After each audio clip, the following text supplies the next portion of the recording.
Hello there. A good while back at this point, I made a video where I showed the process of making a minigame. It took a lot of time, a lot of effort, and thanks to that, it became one of my worst performing videos of the last year or so. Naturally, the smart thing to do is to make an even longer video about something way bigger than a small minigame, namely a whole dungeon. If you didn't know, Iridescent has dungeons. It's like Zelda, but shit. But wait, something doesn't add up. I said I finished all of the dungeons already. So what gives? You see, during the beta I got a lot of feedback. One of the recurring feedback points was that the second to last dungeon was kind of mid. It wasn't terribly bad, just very basic, which wasn't a good look for the second to last dungeon of the game. Of course, I didn't want to remove months of work, so I thought of how to fix this. The dungeon I have now will become side content. I will change some tiles, add a few new enemies and a boss and call it a day. That way I can remake the mandatory dungeon from scratch without technically throwing anything away. I will also have a juicy bit of side content that people will think I went above and beyond to make, while in reality it's just the sloppy leftovers from the beta. There are parts I will inherit from the first iteration. I have most of the tile sets ready and a few mechanics, like wall jumps and drilling. The biggest part that is already finished are the boss fights. In Iridescent, the bosses get the lion's share of the development time, even though they are technically the shortest part of the dungeon, assuming you don't need to retry them. However, now what amounts to the majority of the development time is skipped, because we already have it. I am planning on making a separate video about going through the process of making a boss battle. Apart from that, as you will see, you haven't missed much really. First, let's get our definitions straight.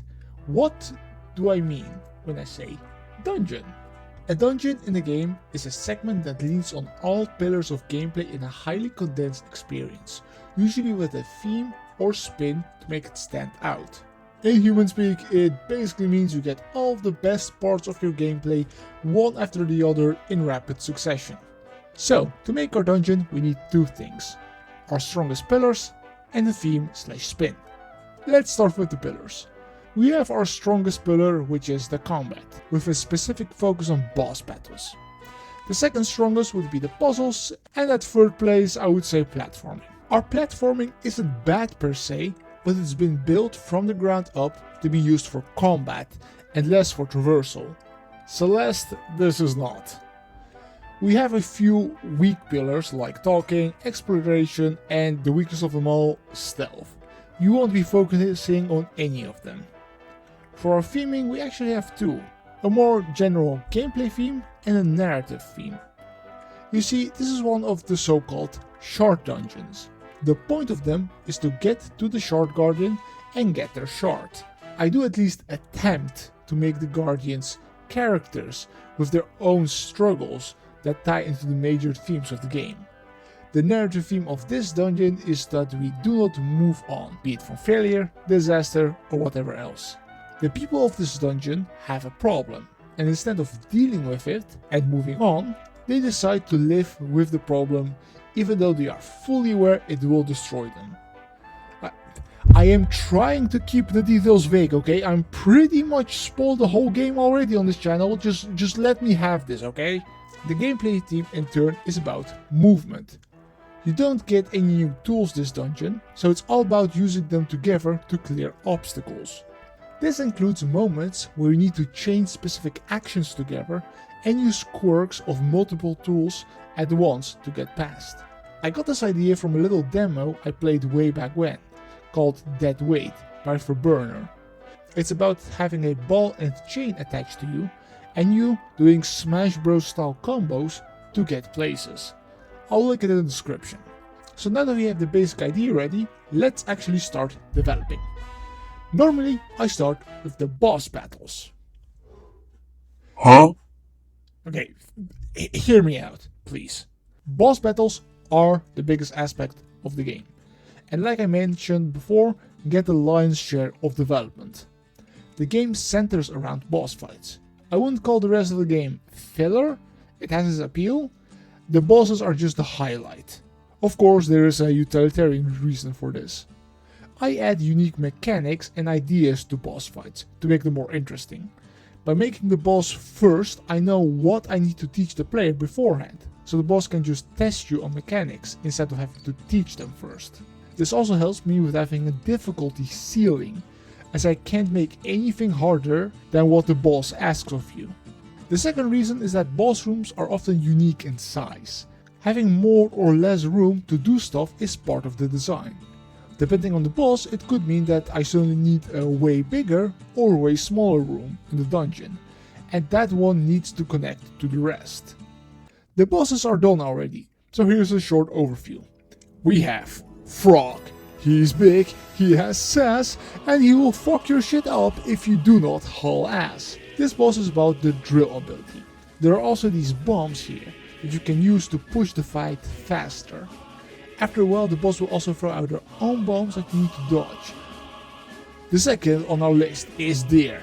Fun fact, did you know that a male deer's lifespan is very short? Only 6 years or so. And did you know your lifespan is going to be a hell of a lot shorter than that if you don't dodge these lightning strikes? This boss is all about moving and dodging at the same time, and how to best reset your dodges when needed. The last boss of the dungeon is the one, the only, the Woodsy Lord. The man who asked, "The fuck do you mean this game is monochrome?" This fight is the ultimate test of mobility, as to how to get anywhere and when to dodge, and how are this boss' primary challenges. The next thing I make is some dungeon specific gimmicks.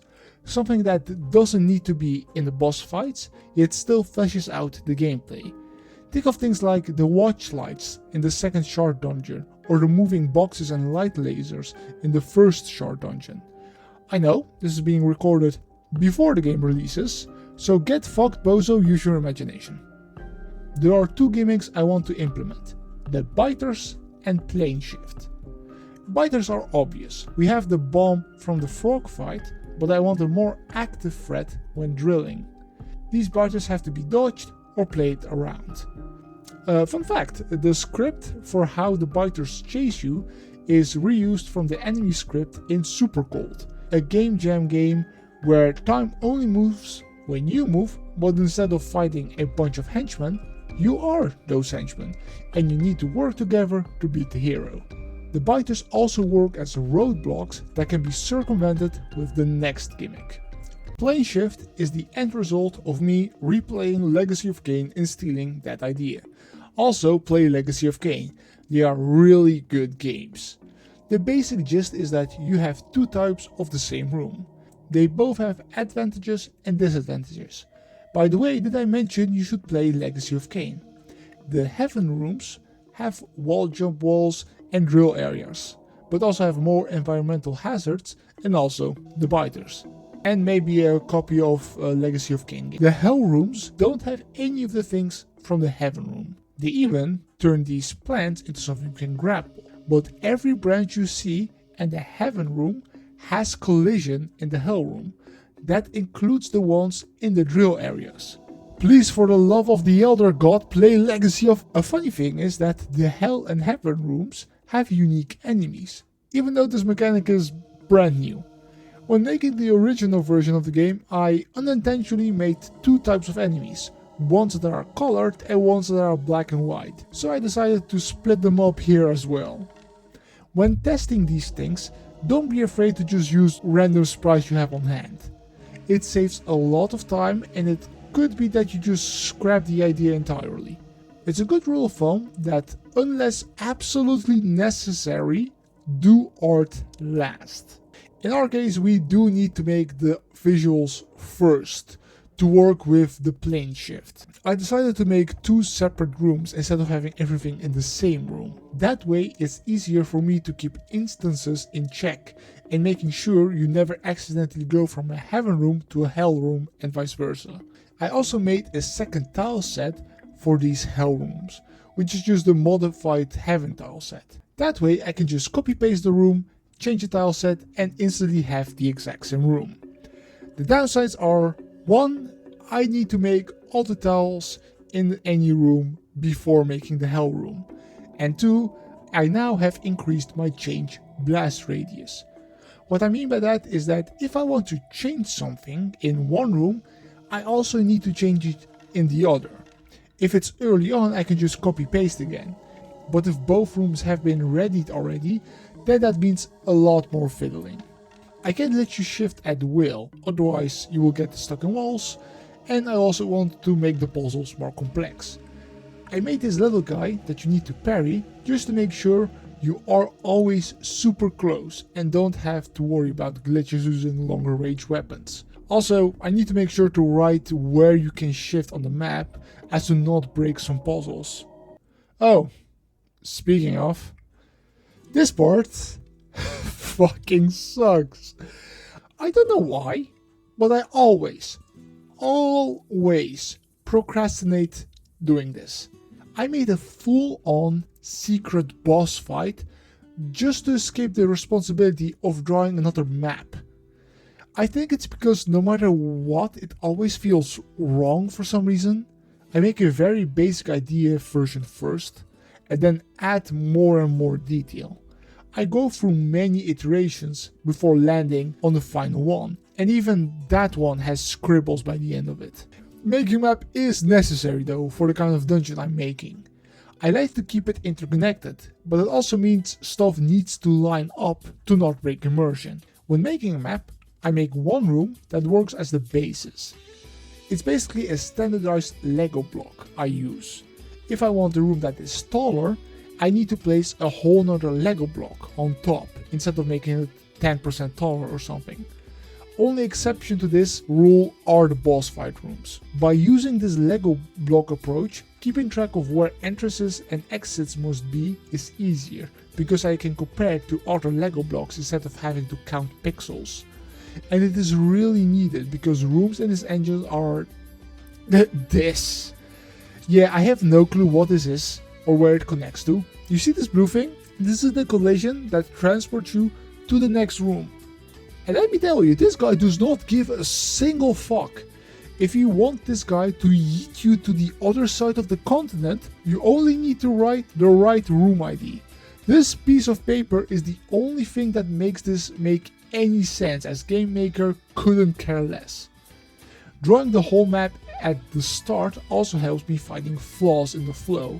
You see places where you need to add shortcuts or where backtracking would become a pain. Take this part for instance. To reach the frog boss, the player must go through 10 rooms. Friendly reminder, this boss can one-shot you. Of course, that is bad. So to make it less painful, we have 2 shortcuts. One you can activate after the first 5 rooms, allowing you to skip them if you die. The next shortcut opens to the frog room, but also is right next to the first shortcut, cutting down all the rooms and giving the player a nice feeling of, oh yeah, I am here. The question probably came to your mind already, what are these numbers? Well, I'm glad I asked myself that question. Every room has a unique name to help me memorize them during development. It's either a joke or slightly descriptive, like tower up and tower down. I write the name and numbers together to make it easier for future me to see which room is where in my files. I can memorize the room names pretty well when making the dungeon, but if you've seen me on Discord, then you know my dementia is becoming less and less of a meme each day, and this is my one and only safety net. I have this thing full of all the maps. If this thing goes missing or gets destroyed, then I'm fucked. I add these numbers on the fly, and I love to slowly see all numbers be added as a sort of progress chart. You can also see me add more information when the idea changes or resolving question marks I wasn't sure about when drawing the map. As you might have noticed, everything revolves around this room in the center. The idea of this dungeon is that this is the second or third room you see in the dungeon, and it's also your save point room. And right next to that room is the final boss. Of course, you can't get to it yet. What you need to do is open all of the 6 paths, and then you can go to the final boss. This is the part that calls back to the theme of the dungeon. This dungeon does not want to move on. Even though the boss is right there, you can't get to them. You need to run circles, constantly backtrack and chip at this wall until it gives. You will be moving through this center room constantly, which is a constant reminder of that you can't move on. After running in circles for the whole dungeon, it ends on this big thematic note where you have an escape sequence where you can only move forward and shouldn't look back. The original design had the same theme, but the execution was way too basic. Instead of running circles, it was about slowly pushing forward. The thematic note was less about finally just moving forward without looking back and more about moving forward faster. Okay, yeah, this is a lot better thought out. Now, with the map done, we can start making the rooms. With a few exceptions, I make each room a self-contained challenge. When dealing with new mechanics, I start with a simple introduction. In the next, I either add mechanics or show complications. Let's take the first 3 rooms as an example.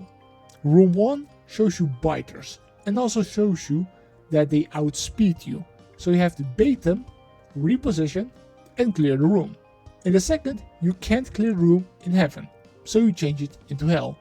This shows you the unique advantages of the hell rooms. The third is a combination of the two. Neither hell nor heaven allows you to progress. You need to open up a path in hell first, but that path is only useful in heaven. You switch back and use the same trick you used in the first room. They do not all need to be one after the other though. In room 7 we get the first taste of what I meant with the platforming combos. You see, this challenge might seem simple at first. You can dash through these streams. First one way to gain height and then the other way to reach the drilling space. But there's a problem. Between the highest point and the drilling area are 2 streams. You can't extend your dash to go through 2 streams at once and you can't dash twice in the air. Your dash resets when you hit the ground, grapple something or use the bat. But there is no ground, nothing to grapple on and the ground is too far to hit the bat with. But wait, the dash resets when the bat hits collision. Not specifically the ground. Hit either the ceiling or the drilling space through the stream and your dash resets. It's a little short puzzle that tests your understanding of the game mechanics and also teaches you something valuable. Your dash can be reset without losing height. 4 rooms later, in room 12, this knowledge gets tested. Previously, to hit max height, you used the bat twice to hit the ground with just the tip, then dashed upwards, but this is not enough anymore. Remember the previous puzzle though? You can gain a little bit of height from dashing upwards, and the bat can reset your dash. Hitting sideways doesn't lose height, so you can combine the two to clear the section. The last challenge is this part, where you should know what to do, but the training wheels have been removed and you need some button skill to pull it off. This design ethos I use pretty much for the whole game. Explain, expand and excel. When dealing with optional routes, I just make sure I teach the player everything they need before it branches out. There are a few rooms, however, that need a different approach. I call these in-between rooms. An in-between room is a room that has the function of connecting other rooms. This is usually where all the shortcuts lead through. When developing, even if I don't have a concrete idea how that room will look, I need it to exist for me to continue developing. That's why I often make a rough idea of that room just so I can test with it. What in-between rooms also shouldn't have are any hard or time-consuming challenges, because you will be moving through them a lot. Having them be simple and easy is preferable to having to redo a tedious challenge each time. If you wonder if you are dealing with an in-between room in your own design, just simply look at how many other rooms it's connected to. It all depends on the game of course, but in my case, 4 or 5 connections is the sweet spot. Of course, assuming the room it connects to are actually part of the larger dungeon and not just dead ends for rewards. And this is where the interesting part of the video ends. The issue is that I simply make the room, test it out, remake it, rinse and repeat till it's good enough.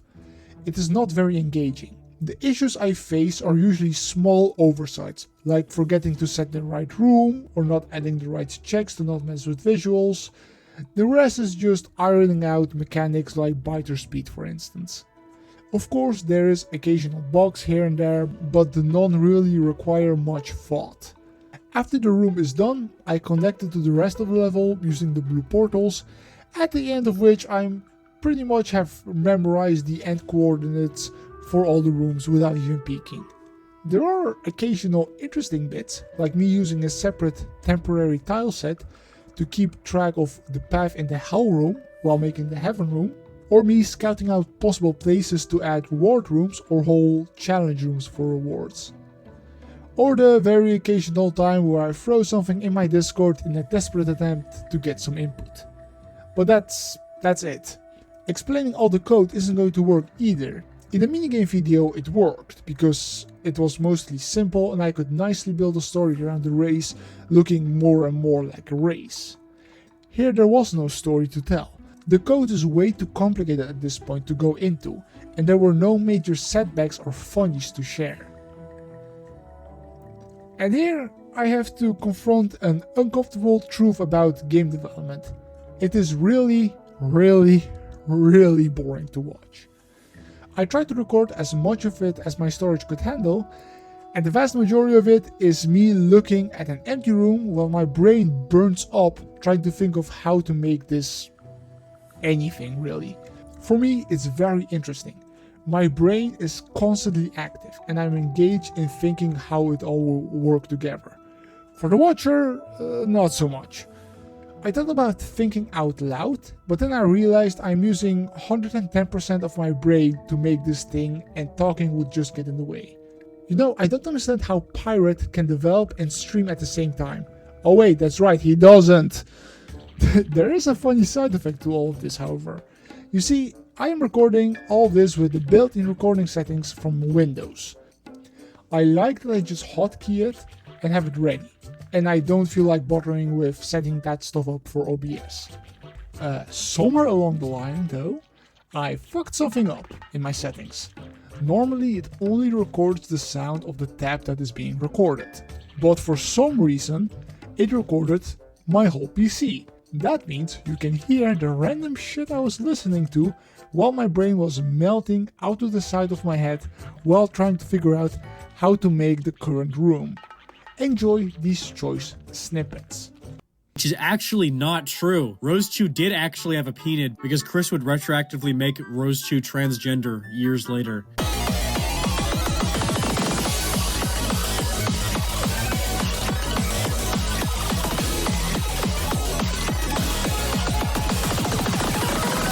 No! Ah, it's a dog! I have a... Come here! Ah! Ah! Ah! Help!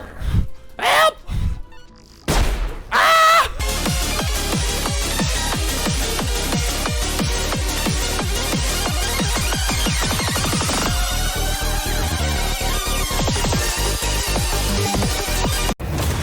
Yeah, I mean, fair enough. Well earned. You've earned your meltdown. So, after making every room, one after the other, slowly chipping away at this project, we have the final result. Ladies and gentlemen, I present to you the new and approved Tree of Life.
If this video wasn't what you were expecting, same.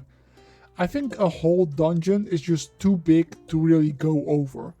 I skipped a lot of stuff to not bog the video down, like explaining all the individual enemies or talking about the artistic choices made when drawing some of the sprites.